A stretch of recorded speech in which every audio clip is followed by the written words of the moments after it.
Bonjour et bienvenue sur le blog Tester Outdoor. Aujourd'hui, je vais vous parler du test des chaussettes Toe Toe. Alors, il faut savoir d'abord que les chaussettes du coureur à pied ou du sportif outdoor sont importantes. Et pourtant, elles sont souvent négligées par nombre d'entre nous. Une mauvaise paire de chaussettes peut entraîner ampoule, démangeaisons, échauffement. Ce sont des petits soucis qui peuvent devenir d'énormes problèmes, vous obligeant parfois à stopper votre activité physique. Alors, je vous propose ici le test de la chaussette Outdoor Toe Toe. Bon, ne vous inquiétez pas si le nom ne vous dit rien, c'est normal. Et même si ce nom vous fait penser à une espèce de mouche, plus qu'à une marque de chaussettes. La particularité de cette marque, c'est qu'elle développe des chaussettes à doigts. Autrement dit, chaque doigt de vos pieds auront chacun leur emplacement. Un peu comme les chaussures minimalistes de la marque Vibram. Avant même de pouvoir les essayer ou les acheter, vous devez d'abord vous poser la question de la morphologie de votre pied. Premièrement, il vous faudra un pied dit égyptien, avec des orteils réguliers normaux. Si vous avez de gros doigts de pied, vous aurez du mal à enfiler ces chaussettes.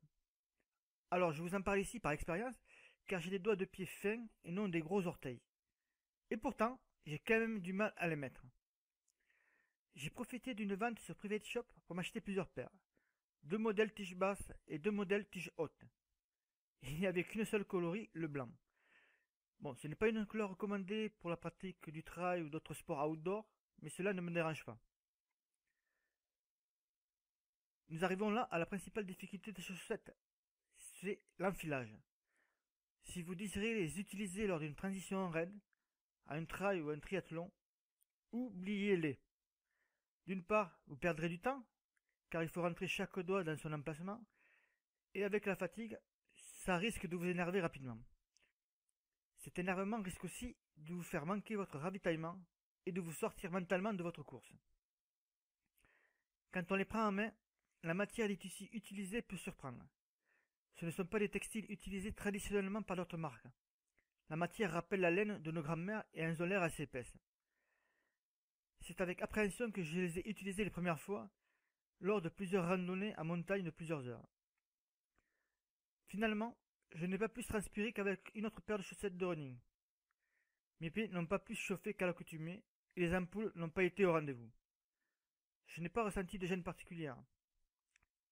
Même s'il est vrai que lorsqu'on les met, on peut se sentir à l'étroit dedans. Et le fait de voir bouger ses doigts de pied dans les chaussettes est aussi un peu déroutant au début. Mais après plusieurs utilisations, on les oublie. Je les ai bien sûr utilisés pour mes entraînements course à pied et trail nature. Là aussi, tout s'est bien déroulé. Je n'ai rencontré aucun problème particulier. Par contre, lorsque l'intérieur de la chaussure est humide, cette chaussette a tendance à garder l'humidité, et si elle reste dans ce milieu. Une sensation qui demandera à être confirmée cet hiver. Pourtant, à l'air libre, elle sèche normalement. Après de nombreux lavages et utilisations diverses, la chaussette résiste bien et ses matériaux sont de bonne facture. Le seul souci que j'ai, mais ça je m'en doute un petit peu, c'est que le blanc n'est plus très blanc. En conclusion, il s'agit d'un bon produit, mais malheureusement réservé à une certaine catégorie de sportifs ou de marcheurs, à cause de l'étroitesse du tissu pour vos doigts de pied et à la condition d'avoir un pied égyptien. Voilà, ce test en vidéo est fini. Vous pouvez laisser vos commentaires en dessous de cette vidéo et je vous dis à très vite sur Tester Outdoor.